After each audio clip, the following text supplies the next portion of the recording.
Leche Milex, la de los que saben de leche, les presenta el siguiente programa.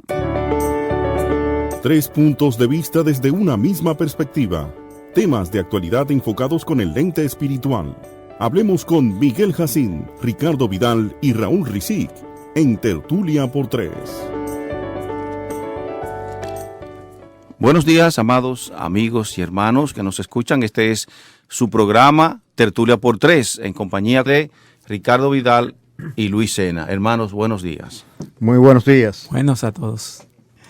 Luis, nosotros estábamos la semana pasada tratando, nos quedamos hablando sobre lo que ocurrió en Europa con las invasiones bárbaras, que todas las bibliotecas fueron destruidas y por poco se pierde todo ese material que durante muchos años se había recopilado en bibliotecas y estuvieron a punto de perderse, pero que los monjes se encargaron de recuperarla, incluso hacían incursiones a otras partes de otras naciones distintas a las de ellos, para recuperar ese material y lo estuvieron recolectando y almacenando en Irlanda.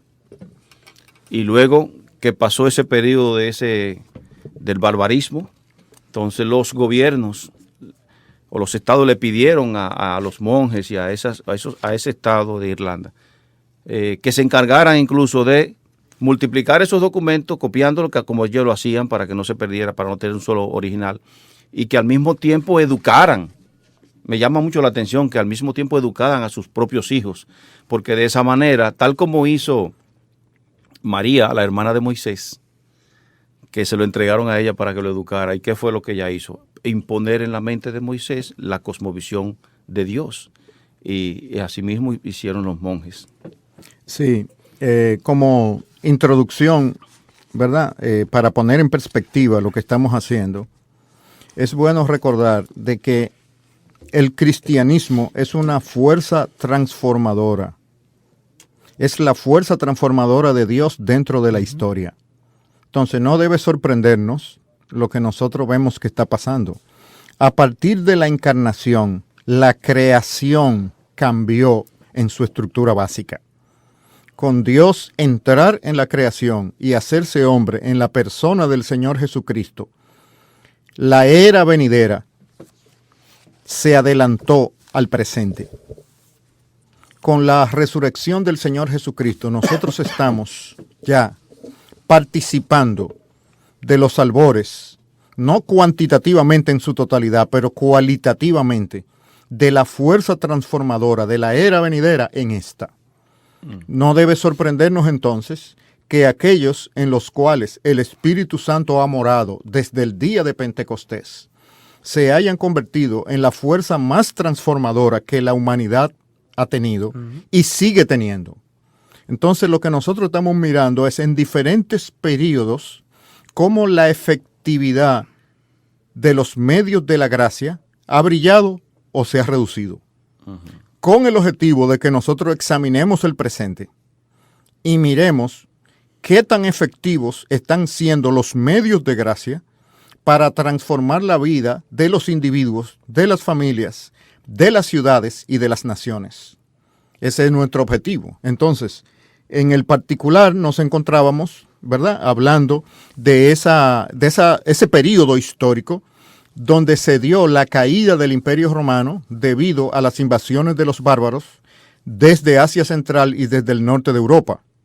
Y como ya, como veíamos, para el siglo V, cuando se produce la caída de Roma físicamente como ciudad y todo lo que vino, el mundo entró en una decadencia, en una oscuridad intelectual, artística, que fue protegida por los cristianos hasta el momento de la Reforma protestante. Dentro de la Iglesia Católica durante la Edad Media hubo movimientos de reforma, lo que pasa que no se pudieron desarrollar completamente porque fueron suprimidos. Pero a través de toda la historia de los 1000 y tantos años de hegemonía de la Iglesia Católica, siempre hubo dentro de la Iglesia Católica grupos que querían retornar a un cristianismo más apostólico, más cerca de lo que estaba en la Biblia. Lo que pasa es que fueron reprimidos y muchos de ellos estaban por ahí y permanecieron en forma de congregaciones aisladas, de conventos, monasterios, etcétera. Era buscando una espiritualidad que la teología de la iglesia les impedía abiertamente entender cómo funciona el proceso de la salvación. Porque esa teología de que la iglesia era intermediaria de la salvación a través de los sacramentos no es bíblica. Es una herejía que cerraba la puerta y la dejaba entreabierta y solamente algunos forzando pasaban.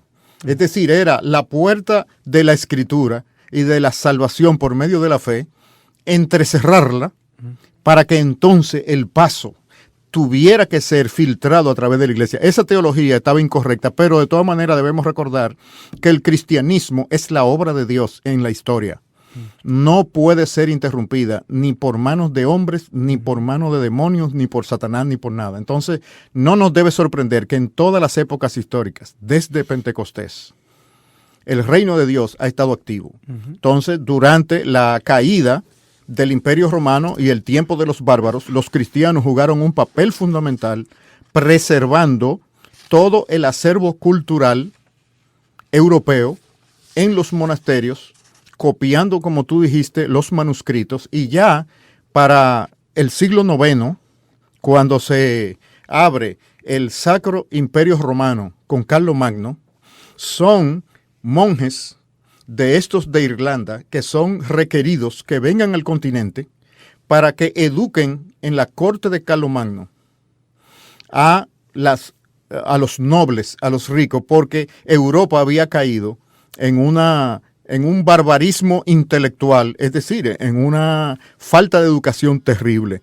Eso fue una contribución de la gracia común de Dios a la humanidad, utilizando a los cristianos de ese tiempo. Entonces, también surgieron lo que se llamaron las órdenes de mendigos.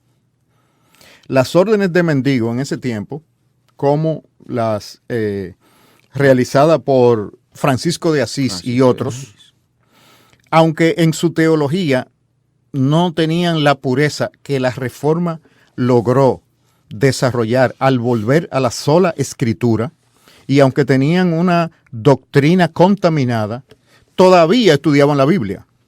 Y la Biblia le daba cierta luz.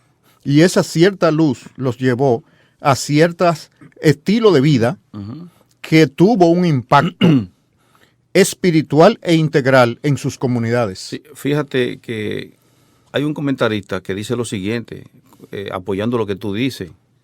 Fue tan poderoso el impacto ocasionado por esa involucración social de Francisco de Asís, que mira lo que dice este comentarista. El pobre y pequeño hombre de Asís conquistó por medio del extraño poder llamado amor y derribó la teoría política en la cual descansaba todo el sistema del arte de gobierno europeo. El feudalismo cayó, la democracia comenzó y la sociedad, en vez de caer en pedazos, se hizo más pura, fuerte y libre que antes. Es decir, con el ministerio de lo que se llamaron las órdenes mendicantes. No fue solamente Francisco, también hubo otros que tuvieron iniciativas. Tenían luz suficiente para entender de que el cristianismo va directamente de Jesucristo al pecador sin intermediación de la iglesia. Y por lo tanto, a través de ellos hubo una mediación de que ese evangelio, porque fueron órdenes de predicadores itinerantes en las comunidades pobres, no de clérigos entrenados, ordenados y nombrados por una iglesia que tenía control de ese proceso clerical. Eran monjes que vivían de la caridad. O sea, por eso se le llama mendigos, mendicantes. Ellos vivían de la caridad y eran predicadores en el contexto de las comunidades pobres. Por lo tanto, muchos pobres que no tuvieron acceso a la educación aprendieron suficiente Biblia para ser predicadores comunes dentro de las comunidades, y eso cambió la estructura social porque el pobre comenzó a ver que Dios también los usa a ellos para ministrar su reino, no solamente a una aristocracia validada por la iglesia y centralizada por la iglesia. Entonces, esa fue una contribución positiva. Claro, nosotros podemos ver a la luz de la historia sus rasgos negativos también, como por ejemplo en el caso de Francisco de Asís, que se asignaba que él tuvo lo que se llamó una estigmatización, es decir, que a Francisco le aparecieron las señales de la cruz de Cristo físicamente en su cuerpo. Las tradiciones y todo eso usaron eso para exaltar más allá de lo humano el ministerio de un creyente llamado a un servicio. Por supuesto, dentro de la caída humana siempre buscamos cómo idealizar a los humanos líderes de la iglesia como que son algo más que un simple hermano con algunos dones de predicación o de oración. Siempre buscamos idealizarlo y la Edad Media se caracterizó por eso, y por eso vemos que la mayoría de los creyentes de ese periodo se le canonizó como santos.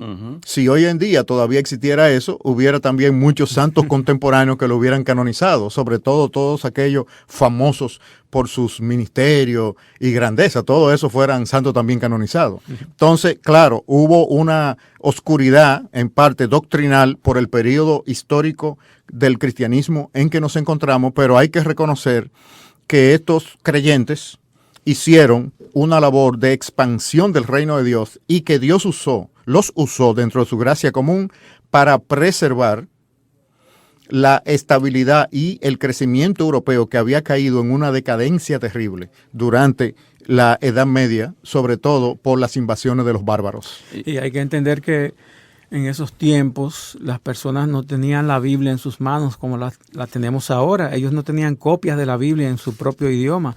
Si precisamente la Iglesia Católica de Roma se encargó de suprimir eso, de que las personas no tuvieran acceso a la palabra de Dios. Solamente en la jerarquía católica algunos altos podían tener acceso y en latín. Nadie del pueblo ni ninguna otra persona fuera de ahí podía conocer la palabra de Dios. Por eso tantos errores como lo que tú estás mencionando. Aún verdaderos creyentes llegaron a cometer errores terribles porque no tenían acceso a la palabra de Dios, pero muchos fueron verdaderos convertidos. Sí. Sí, lo cual introduce el próximo periodo en la historia de la iglesia, donde podemos ver una transformación a través de los discípulos de Jesucristo, que es lo que estamos mirando. Estamos mirando que los discípulos de Jesucristo, a través de la historia, siempre han sido una fuerza de transformación social. Y estamos estudiando eso para examinarnos a nosotros y en nuestro tiempo, qué medida de transformación social estamos siendo nosotros para nuestra nación. Porque el cristianismo es transformador por naturaleza, porque es Dios, el Espíritu Santo, encarnado en seres humanos, viviendo en el aquí y el ahora. Pero la realidad de la presencia del Espíritu Santo en un humano ya es una característica de la era venidera. Es decir, la era venidera hizo una especie de invasión y cabeza de playa a partir de la resurrección y tenemos la presencia de la era venidera en esta. Eso es tremendamente transformador. Si eso no está transformando la historia y la sociedad, nosotros, como representantes de esta generación de cristianos, debemos revisarnos. Porque no se trata de falta o reducción de efectividad de los medios de gracia, sino la manera como estamos entendiendo y usando esos medios de gracia, como decía Ricardo. La escritura estaba vedada, pero ahora entramos en el periodo de la Reforma. Y el periodo de la Reforma, antes de entrar en sus detalles, cómo la iglesia transformó la vida del mundo a partir de ese momento, debemos recordar que en su gracia común, Dios permitió el desarrollo de la imprenta a través de Gutenberg para que la escritura ahora, de una forma económica, pudiera ser distribuida. Sí. Vamos a una pausa y en breve volvemos. Usted está escuchando Tertulia por Tres, gracias a Leche Milex, la de los que saben de leche. Permítenos acompañarte en tus horas laborables, en tus quehaceres del hogar, en el camino mientras conduces, ser tu apoyo en momentos difíciles, tu palabra de aliento, cuando más la necesites, ayudarte a crecer en tu vida espiritual, alimentar tu alma con la palabra de Dios y a ver el mundo tal y como lo ve nuestro Creador. Sintoniza todos los días el 990 AM de tu dial. Radio Eternidad, tu emisora cristiana.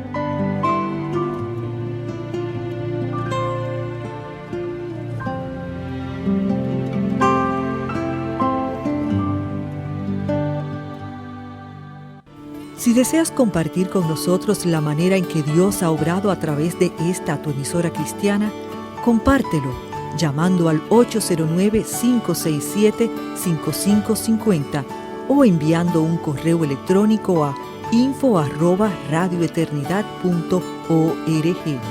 Radio Eternidad, tu emisora cristiana. Nuevamente en su programa Tertulia por Tres, en nuestra segunda sección. Yo quiero enfatizar algo, hermanos, y a los amigos y hermanos que nos escuchan. No cierren sus oídos, como lo hacía yo. Cuando yo escuchaba hablar de historia de la iglesia, y nosotros definitivamente tenemos que hacer análisis de historia de la iglesia, yo tenía la tendencia a aburrirme y a cerrar mis oídos.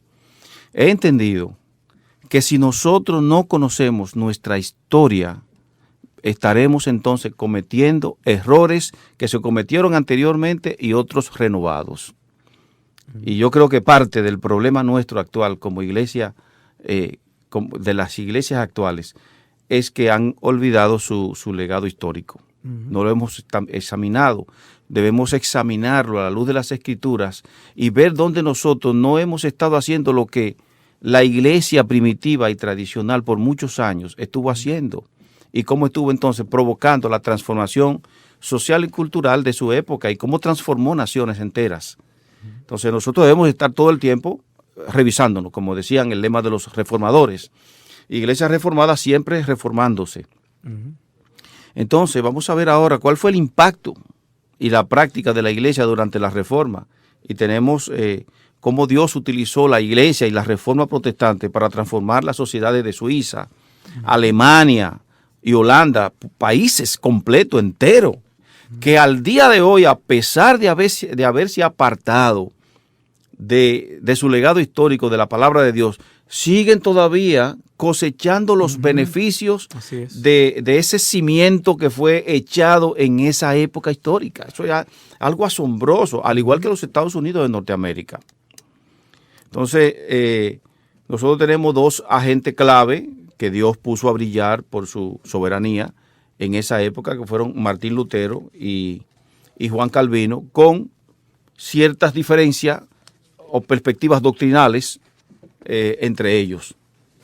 Sí, ciertamente. Cuando hablamos del periodo de la Reforma siempre hay que hablar de Lutero y luego de Calvino. Como decía Abraham Kuyper, podemos hablar de Lutero solo, pero no podemos hablar de Calvino sin Lutero.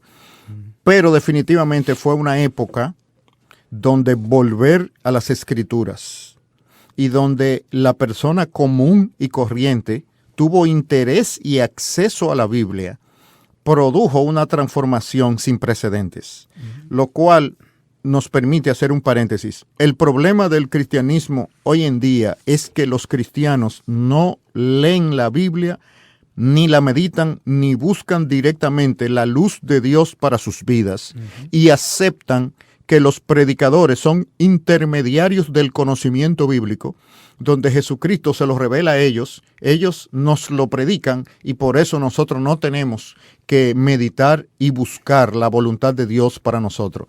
Eso es muy parecido al catolicismo de la Edad Media. Otra versión. Otra versión modernizada. Sería imitar el sacerdotalismo. Más piadosa. Exactamente, descentralizado de lo que fue la Edad Media. No, la Reforma, al volver a solo Cristo, sola Escritura, sola gracia. Sola fe, sola fe, sola gloria de Dios, le dio espacio a las Escrituras. Y con la innovación tecnológica de la imprenta y con las traducciones de la Biblia a los lenguajes vernáculos, a los lenguajes de la gente popular, entonces el pueblo tuvo la oportunidad de leer, de oír directamente de Dios, y los maestros estimulaban eso. O sea que la enseñanza de los maestros como Calvino, como Lutero, como Zwinglio y como los otros líderes de la Reforma fue motivar a la gente, inducir a la gente y hacerle ver su responsabilidad de crecer en la gracia usando los medios de gracia disponibles, no enfocándolos en que la iglesia es la que tiene todo el conocimiento y que a ti te basta simplemente oír a los que predican en la iglesia y ya tu vida espiritual con eso sigue rodando sola. No, la Reforma Protestante introdujo un cambio poderoso teológico, introdujo un cambio poderoso en la manera de vivir de la fe y la consecuencia tuvo tremendas implicaciones sociales, económicas, políticas, cambió la vida completa. Por eso, Satanás siempre trató de mantener la Biblia fuera del alcance de las personas, de destruirla, intentó de 1001 maneras. Gracias a Dios que imposible que lo pudiera lograr porque Dios se encargó de que ese libro fuera preservado. Digo que Satanás, conociendo cuál era el poder de esa palabra, porque esa palabra de Dios, la Biblia, es la que hacía la transformación en el individuo y entonces a través de los individuos iba a haber una transformación en la sociedad. Pero tenía que haber primero ese efecto, ese impacto de la Biblia en la persona para que esa persona pudiera entonces ser un instrumento de bien, de luz, de sal, de efecto, de impacto en el medio en el que él se desenvolvía. Mira, meditando, yo he estado meditando en estas cosas y he llegado a pensar, estoy pensando todavía, de que nosotros los llamados reformados somos medios reformados. Uh-huh. Eso es un análisis personal, algo que yo, una convicción propia, no conclusiva, pero estoy pensando en que nosotros somos medios reformados. Y yo lo digo porque cuando nosotros analizamos a estos padres nuestros espirituales, Calvino, Lutero, nosotros estamos haciendo la mitad de lo que ellos hacían. Por ejemplo, el énfasis de Lutero, aunque fíjate que él luchó en contra de que la salvación era por obras, él, sin embargo, no minimizó el hacer las buenas obras, todo lo contrario. Uh-huh. La evidencia de un verdadero hijo de Dios estaba vista por hacer las buenas obras, porque dice Efesios que fuimos creados en Cristo Jesús para buenas obras, las cuales Dios preparó de antemano. Entonces, los cristianos en la época de Lutero estaban involucrados, como decía Lutero, en ambos reinos, el reino de Dios y el reino de este mundo. Fíjate que Lutero estableció la práctica de un fondo común en cada iglesia. Los pastores, y esto me llama mucho la atención, debían predicar acerca del servicio a los pobres y los miembros de la iglesia debían dar y los diáconos administraban los fondos usando lineamientos de sentido común para la ayuda efectiva al pobre. Pero había una doctrina, se enseñaba la doctrina, se enseñaba a los miembros de la iglesia, los equipaban adecuadamente para que sirvieran a los pobres y a los necesitados en general. Nuestras iglesias escasean de ese tipo de predicación hoy en día. Sí, inclusive el mismo Calvino predicaba sobre la responsabilidad del cristiano frente al necesitado y lo modeló.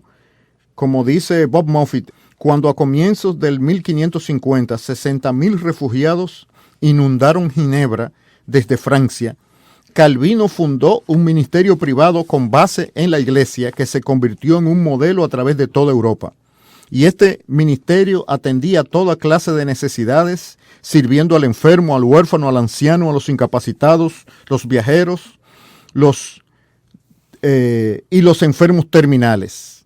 Y la ayuda al necesitado estaba ligada al uso de la riqueza adquirida, estaba ligada, además de las necesidades propias y de la reinversión en los negocios, la contribución a la caridad y al bien común. Uh-huh. Es decir, en la doctrina calvinista, la ayuda al pobre es estructural de la visión cristiana bíblica.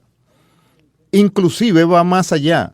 al aporte a la sociedad completa, al bien común. ¿Para qué? Para prevenir la producción de más pobres. El cristianismo tiene suficiente sabiduría para ir más allá simplemente de la caridad al pobre. Es decir, permitir que a través de la injusticia se fabriquen pobres, para entonces tener un ministerio de ayuda a los pobres, es una falta de sabiduría. El cristianismo tiene los dos. Tiene suficiente sabiduría para promover la justicia y suficiente compasión para ayudar al pobre. Tenemos una llamada.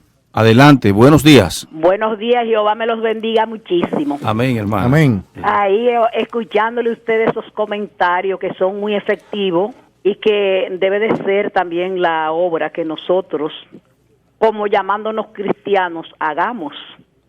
En lo que están refiriéndose ahora mismo, en la ayuda, que manda es la palabra que lo manda, no es que nosotros lo hagamos por querer hacerlo, sino que es la palabra que nos manda hacerlo. Y entonces, como dice en San Juan 5:39, que la escudriñemos, porque en ella os parece que tenemos la vida eterna. Así es. Es un deber nuestro. ¿Por qué les digo? Porque en el primer comentario que tuvieron, escuché que antes pues la palabra ellos no la escudriñaban como así, o sea, no la tenían en la Biblia como nosotros la tenemos en la mano, ¿verdad? Sí. Entonces, yo me acuerdo que en una ocasión yo fui a un velorio de un esposo, una prima hermana mía, y tuve que llegué a la capilla de ellos donde lo presentan ya para llevarlo al cementerio. Y quiero decirles que todavía la Iglesia Católica, óigame bien, no lleva las Biblias a las congregaciones. Entonces, como una persona así que no sabe, ni siquiera dijo el diácono que fue que leyó, dónde iban a leer la escritura. Entonces yo levanté la mano, me dieron la oportunidad y le hice esa pregunta, que por qué ellos ninguno, solamente el diácono, tenía una Biblia y ni siquiera dijo dónde se iba a leer. Yo, porque conocía la escritura, la busqué y leí. Entonces yo le dije que porque ellos tienen ese sistema, que entonces una persona así, varón, no puede ser libertada nunca. Sí, así mismo, no hermano. puede ser libertada más que, como dicen en Mateo 15:14, que son ciegos, guías de ciegos. Así es, Y si un ciego guía a otro ciego, ambos van para el hoyo. Así es. Gracias. Muy bien, gracias. muchas gracias por Eso su es que comentario. nosotros, cuando venimos a los caminos del Señor, que nos mandan a comprar nuestra Biblia, aprendemos y somos libertados, como dice en San Juan 8:30, nos hará libres. Muchas gracias, hermana, Sí, muchas Dios los gracias. bendiga, y tengan un buen día. Amén. Muy bien. Gracias. Entonces, estábamos hablando de que la introducción, tanto por las enseñanzas de Calvino como las enseñanzas de Lutero, de un diaconado dedicado específicamente a ministrar a las necesidades materiales, tanto de los miembros de la iglesia como de las comunidades, fue una tremenda contribución a la estructura del cristianismo durante la época de la Reforma y creó modelos para ser imitados por los estados. Entonces, es estructurar dentro del cristianismo bíblico la misericordia a los pobres, pero también la justicia social para prevenir la multiplicación de pobres. Exactamente. Nosotros, en nuestras latitudes, el evangelio que hemos conocido en el siglo XX nos enseña y nos dice acerca de la compasión a los pobres, y aunque no es muy practicada por los individuos de las iglesias, por lo menos las iglesias tienden a tener algún fondo de ayuda a los pobres, pero no enseñan a la gente a que la misericordia tiene que ser un atributo personal de su carácter. Correcto. Y en segundo lugar, que la búsqueda de la justicia es un imperativo social, colectivo, que debe reflejar el carácter de Dios en la nación. Y los cristianos siempre hemos sido una fuerza de transformación de la justicia social. Y durante la Reforma eso tuvo un impacto tremendo. Los sistemas políticos de Europa del Norte se establecieron sobre la base de las doctrinas de la Reforma y entran en contraste con los países de la Europa del Sur y con Latinoamérica, que fue colonizada bajo la cosmovisión del catolicismo romano gobernante en Europa del Sur. Entonces, ¿cuál es la moraleja aquí? La palabra de Dios es como un perfume. Cuando tú la destapas, tú no puedes controlar a cuál esquina de la habitación el perfume va a llegar. Así es. No se puede restringir el impacto de la palabra de Dios simplemente a la esfera espiritual. ¿Por qué? Porque la creación es integral. los aspectos físicos, sociales, mentales, espirituales de la creación están interconectados. Y cuando tú entras vida espiritual en una realidad humana, todas las otras áreas son afectadas. Afectadas para bien cuando ese impacto espiritual es del Espíritu Santo, o para mal cuando ese impacto espiritual no viene de Jesucristo. Sí, tenemos otra llamada. Adelante, buenos días. Buenos días, ¿cómo están ustedes? Bien, bien, gracias a Dios. Dios le bendiga a todos. Amén. Le habla Gregorio Herrera. Sí, quiero comentarle algo en relación al tema que está tratando el hermano Luis, de la piedad y la misericordia que debe generarse del estudio de la Escritura, y como lo había también introducido Juan Calvino. Y es que en estos tiempos se hace tan difícil hacer ese tipo de labor que hizo Calvino, porque encontramos tanta malicia dentro de las iglesias, personas que muchas veces se hacen como que tienen necesidad, y después que usted lo ayuda, usted se da cuenta que no había tal necesidad como para que ellos dependieran totalmente de la iglesia. Jesucristo dijo en Mateo 24, uno de sus versículos, de que por falta de la maldad de muchos, el amor también iba como a enfriarse. Por el aumento de la maldad. Y eso se ve incluso, y más que nunca, en estos tiempos se ven muchas personas que llegan a la iglesia con alguna necesidad, pero realmente lo que quieren es aprovecharse de la iglesia, y también tenemos que lidiar y manejar ese tipo de cosas. Y lo otro era que, por ejemplo, el conocimiento que tiene la Iglesia Bautista de la palabra de Dios es evidente, así como ustedes lo están manifestando con estos temas tan interesantes y que nos abren los ojos a todo lo que escuchan este programa. Pero yo a veces me pregunto, ¿por qué yo no veo presencia de la Iglesia Bautista, por ejemplo, en sectores de mucha carencia? Como por ejemplo, yo soy de Los Minas, y en Los Minas hay muchos barrios, Catanga, Vietnam, y por ahí lo que yo veo son iglesias pentecostales que se han tomado como la libertad de pronunciar el evangelio y nacer iglesias por ahí. Yo no veo una iglesia con el conocimiento que pueda aplicar la palabra de Dios como ustedes lo expresan, como una iglesia bautista. ¿Qué ha pasado? Que la iglesia bautista como que generalmente tiene presencia en sectores, digámoslo así, elitistas, y que con una u otra excepción encontramos una iglesia bautista en barrios marginados, Catanga, Gualey, Los Minas, con todos sus sectores. Entonces, sí, si esas iglesias que tienen ese conocimiento estuvieran ahí dando realmente con la palabra de Dios, aplicándola, yo creo que muchas cosas estuvieran cambiando también dentro del sector cristiano. Gracias, hermano. El hermano Luis Sena te va a responder en el aire. Sí, respecto de la primera, cierto, la sabiduría de los reformados les llevó al concepto de discernir quién era el pobre merecedor del pobre no merecedor. Es decir, cuando hablamos de la compasión bíblica, no es una compasión y misericordia indiscriminada a todo el que presenta una imagen de necesidad, sin discernimiento espiritual, ayudarlo. La tendencia debe ser esa. Y si nos vamos a equivocar, debemos equivocarnos por el lado de ser más generoso de la cuenta. Sin embargo, Dios es un Dios sabio. Él nos ha dado principios en su palabra para nosotros discernir bien cuál es la verdadera necesidad de la persona que tenemos de frente. A veces, una necesidad espiritual o una necesidad mental puede producir una necesidad física. Entonces, la causa básica de la necesidad física de esa persona es espiritual o es mental, no es material. Si simplemente le proveemos o sobreabundamos en la ayuda material, no le estaremos verdaderamente ayudando, porque estamos trabajando sobre el síntoma, no sobre la causa. Por eso los reformados tenían el criterio claro del pobre merecedor y el pobre no merecedor. El pobre Aragán, ellos lo tenían como un pobre no merecedor, porque el problema del pobre Aragán no era específicamente su falta de dinero, era su holgazanería. Entonces, ellos le ayudaban a resolver ese problema de carácter. Esa era la ayuda misericordiosa que ellos hacían, no con dinero. Ahora, respecto de la ausencia de la presencia de las iglesias bautistas en los sectores marginales, es un área de debilidad de la cual las iglesias bautistas tienen que arrepentirse. Tenemos que arrepentirnos de ese mal. Es decir, la iglesia evangélica en general, aunque hay iglesias bautistas en sectores marginales, las hay, pero no en la proporción que deberían haber. Y eso no tiene que ver con la doctrina. Eso tiene que ver, es un reflejo de la segregación social que la República Dominicana tiene. En general, las personas de clase media y clase media alta tratan de no contactarse con las personas de clase baja. Eso no está correcto. Eso no está correcto.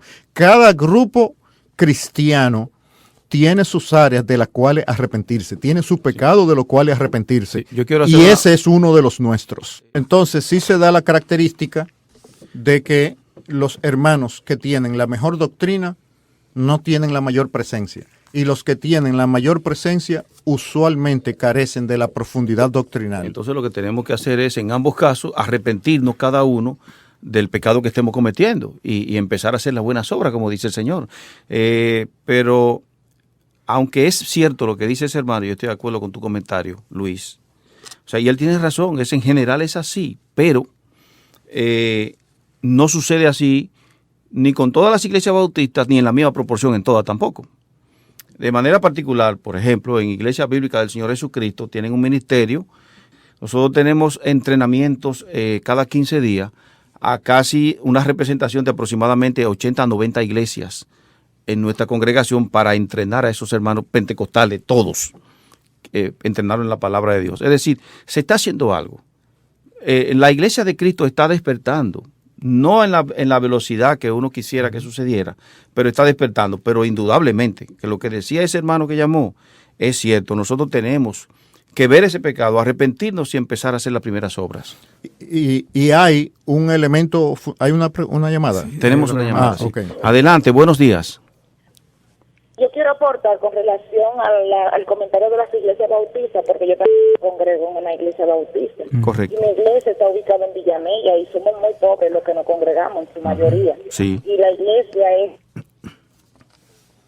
Se cayó. Se cayó. Sí, así como decía la hermana, y también en Cristo Rey hay. Pero en general, la presencia, donde quiera, en cualquier barrio bien marginado, usted encuentra una iglesia pentecostal. No sucede así con las iglesias Ahora, bautistas. al final, el propósito de la iglesia debe ser producir personas caritativas y justas en los creyentes. No que la iglesia represente la intermediación de las buenas obras.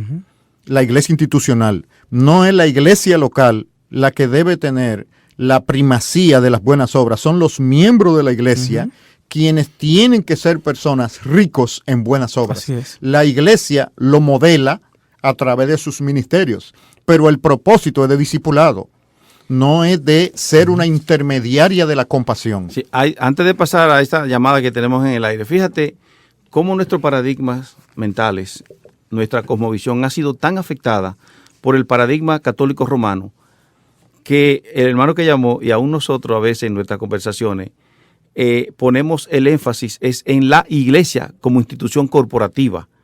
Y como hemos estado hablando y como tú has estado diciendo y acabaste de decir hace un momento, es que la iglesia lo que está para preparar y equipar a los santos para la obra, y somos nosotros los que tenemos que tener la presencia. Exacto. Y como consecuencia que surjan iglesias en esos lugares. Adelante con su llamada. Buenos días. Sí, buen día, hermano. Antonio Vargas. Bienvenido. Pienso, querido hermano, y eso lo digo a ustedes y a todos los hermanos que me escuchan, Sí. que lo que el hermano planteó sencillamente es así y que debemos asimilarlo. O sea, prácticamente no tiene desperdicio, como ha dicho Sena, y es una realidad. Pienso que la iglesia bautista debe urgentemente recapacitar y sí ir a esos lugares deprimidos. Por ejemplo, la presencia bautista en Guadicano hace mucha falta. La hermana mencionó la iglesia bautista quisqueyana en Villamella, que ha hecho un maravilloso trabajo, y la iglesia Fundamento Bíblico en la zona oriental, otro maravilloso trabajo.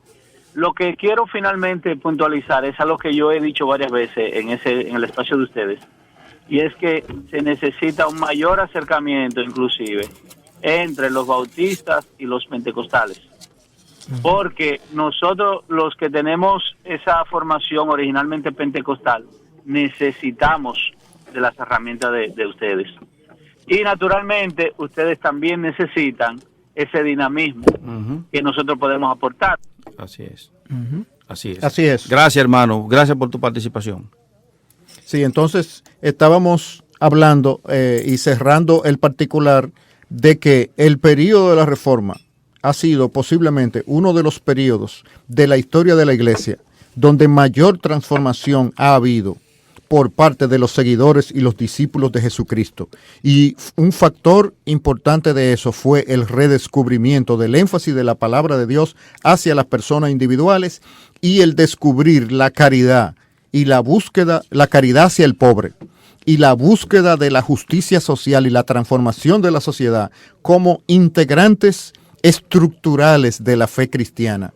Es decir, vivir un evangelio que tolera la corrupción y la injusticia, vivir un evangelio que tolera la pobreza y la marginalidad sin reaccionar a ellas, no es el evangelio transformador característico de los seguidores de Jesucristo a través de las diferentes épocas. Así mismo. Entonces, antes de entrar a los avivamientos, Miguel, no sé si tú tenías...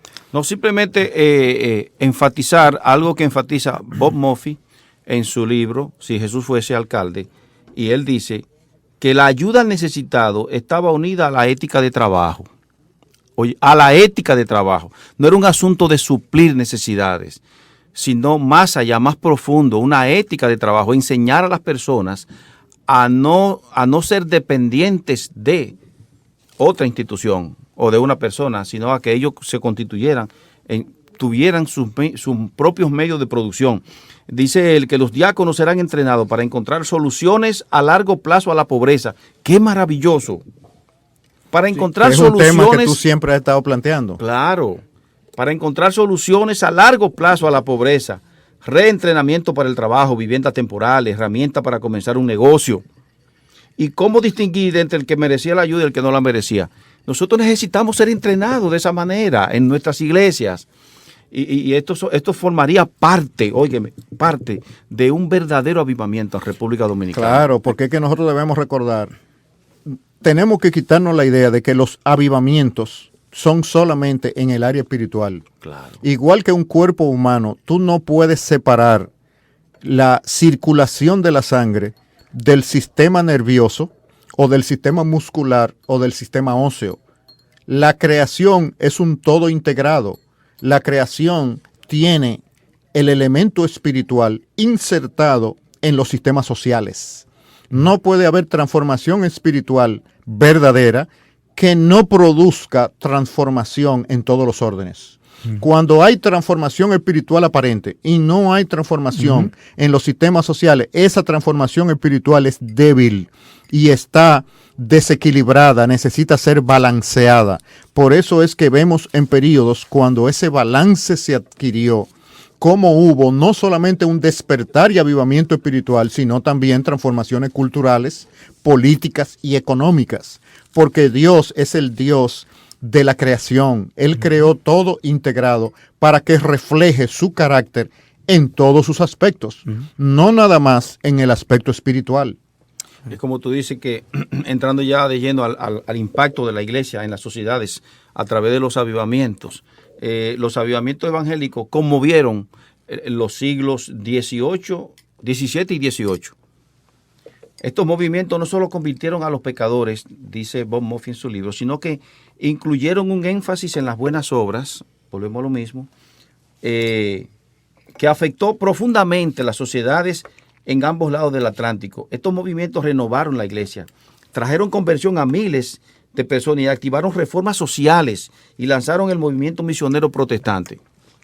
Y Juan Wesley es uno de los... De hecho, estamos simplemente introduciendo en la última parte del programa la transformación, pero nos va a ocupar posiblemente 1 o 2 programas hablar de la tremenda transformación que los primeros avivamientos, no todos, los últimos no produjeron ese impacto, pero los primeros avivamientos que se dieron a partir del siglo XVIII, avivamientos de la predicación del evangelio y de la conversión en masa de personas, produjeron transformaciones sociales, económicas y políticas en Inglaterra y en los Estados Unidos sin precedentes. Y analizando el contexto histórico de Inglaterra antes de ese avivamiento, dirigido por Juan Wesley, era una de las naciones más corruptas, perversas, y donde había un tráfico humano que nunca se había visto en ninguna parte del mundo, como se vio ahí. Y eso fue abolido.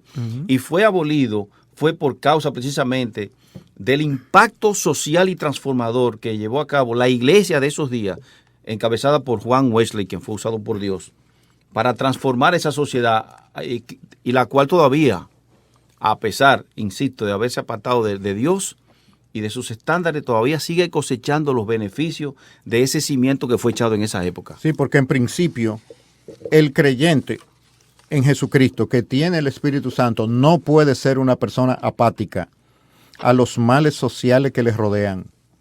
Si se dan las dos cosas de una persona que confiesa la fe en Jesucristo, pero vive apartado de las realidades y del sufrimiento de su prójimo, es una contradicción en sí mismo. Porque el cristianismo es amor a Dios y amor al prójimo, individualmente, no corporativamente como iglesia, individualmente. Entonces lo que produjeron los avivamientos fueron creyentes verdaderos. Amén. Y los creyentes verdaderos reaccionan a todo lo que Dios reacciona. Y Dios reacciona a todo lo que es pecaminoso. Mira, en ese punto, volviendo un poquito atrás, realmente la presencia de la iglesia de Jesucristo está en todo lugar. No se necesita, y esto no es una defensa de lo que dijo nuestro hermano que llamó, que está muy bien. Lo que quiero decir es que tenemos que recordar que la iglesia somos cada uno de los creyentes en Cristo. El conjunto de todos los creyentes en cada lugar es lo que es la iglesia de Jesucristo. Entonces, la iglesia de Jesucristo tiene presencia en todo lugar, comenzando en tu hogar. Entonces, esa obra de la iglesia no necesita que haya un edificio en un sector para que prospere el sector o para que haya un efecto o un impacto en las personas de ese lugar. Es tu vida y mi vida en particular, individual, vivida como Dios manda, lo que entonces va a producir ese efecto de transformación en los demás. ¿Cómo? Como acaba de citar Luis, ¿qué es lo que la palabra manda? Los dos grandes mandamientos en lo que se resume toda la ley. Amarás al Señor tu Dios con todo tu corazón, con toda tu alma, tu mente y tus fuerzas, y a tu prójimo como a ti mismo. Bueno, si cada uno de nosotros vivimos como Dios manda, en cada lugar donde Dios nos tiene, no importa si en ese lugar existe un edificio donde se congrega un grupo de hermanos o no, ahí tiene que haber un efecto, tiene que haber un impacto, tiene que haber una evidencia de que hay un verdadero creyente en ese lugar por la manera en que vive, por la manera en que piensa, por la manera en que se comporta, por la manera en que actúa con los demás. Esa es la idea. No necesita haber el edificio o la congregación reunida en un lugar para que haya presencia de la obra de Dios en ese lugar. En donde hay un cristiano, tiene que haber una obra de Dios en ese lugar. Así es, porque la iglesia son las personas, no el ministerio. Entonces, donde los 6 días de la semana que la iglesia no está reunida, la iglesia está dispersa en su comunidad y en su ciudad y tiene que vivir como iglesia el cristianismo, que dice la palabra de Dios que fuimos creados en Cristo Jesús para buenas obras, las cuales Dios preparó de antemano para que anduviéramos en ellas. Esas buenas obras son un estilo de vida, no es un ministerio en el sentido formal. Exacto. Es el estilo de vida de los creyentes lo que son sus buenas obras. Porque si nosotros tenemos una visión ministerial de las buenas obras, entonces separamos las buenas obras de lo que son nuestro estilo de vida. Y podemos ser entonces muy depredadores en el mercado, comprando y vendiendo, explotando en nuestras relaciones comerciales, y del beneficio de esas relaciones comerciales entonces venir a hacer misericordia cristiana con el pobre. Eso no es lo que habla la Biblia. No es de esa separación. Es que nosotros practiquemos buenas obras cuando compremos y vendamos. Amén. Y también cuando ministremos al pobre. Así es. Mira, hay algo aquí que es impactante, que narra Bob Murphy en su libro. Juan Wesley fue un evangelista y predicador, pero el evangelio que predicó inspiró a las personas a emprender acciones sociales en el nombre de Cristo. Él tenía una intención. Era un evangelio intencional el que se predicaba. Él quería que eso formara parte del ADN espiritual de la iglesia, de cada cristiano, la acción social, no solamente la parte espiritual, sino ambas, evangelio integral. Fíjense lo que dice aquí, un pequeño grupo de amigos, el cual incluía a Wesley, formaron el Club Santo mientras estaban en Oxford en el 1729. Continuaron reuniéndose a través de los años y como políticos cristianos trataban especialmente de confrontar las injusticias sociales en sus sociedades. Y aquí está algo sumamente importante. Delegaban tareas de acuerdo a lo que cada miembro podía hacer mejor. El abogado, magnífico para defender injusticias sociales en el contexto del Congreso, etcétera. E implementaron una amplia variedad de proyectos espirituales y sociales, incluyendo los esfuerzos de William Wilberforce, que concluyeron finalmente con la abolición de la esclavitud. Así es. Que cuando él comenzó, introdujo por primera vez su proyecto en el Congreso, no tuvo apoyo de nadie, pero la perseverancia y la insistencia y el modelo de vida de cada uno de estos hombres llevaron incluso a sus compañeros congresistas a empezar a mirarlo y al final fue aprobada la ley y abolida la esclavitud. Es decir, cuando nosotros analizamos la historia de la iglesia y la historia en general, vemos cómo los grandes impactos que han ocasionado grandes transformaciones sociales y culturales en el mundo, en su mayoría, por no decir todo, han sido encabezados por hijos de Dios que han tomado la espada del Espíritu y han predicado y vivido un evangelio integral, la parte espiritual y la parte física. Sí, y ese es el propósito de nosotros analizar estas cuestiones. Sí. Por eso el impacto en general del primer avivamiento wesleyano y los primeros avivamientos en Norteamérica serían el tema del programa que sigue. Y en nuestro cierre debemos enfatizar el punto de que el cristianismo siempre ha sido y va a ser una fuerza transformadora en la sociedad. Y cuando no lo está haciendo o es una fuerza transformadora débil, debemos revisarnos qué estamos haciendo mal para arrepentirnos y cambiar nuestro camino. Este es el propósito de estudiar estos temas. Mira, Amén. podemos terminar con esta frase que dijo precisamente Wesley, aunque eso se puede tocar en el próximo programa también, me imagino. Esto representa lo que debe hacer un cristiano individual todo el tiempo de su vida. Él decía que su lema dice: haz todo lo bueno que puedas, con todos los medios que puedas, en todas las maneras que puedas, en todos los lugares que puedas, en todos los tiempos que puedas, a todas las personas que puedas, cada vez que puedas. Bien, gracias, hermano. Dios les bendiga a cada uno de ustedes, hermanos y amigos. Amén. Este programa fue patrocinado por Leche Milex, la de los que saben de leche.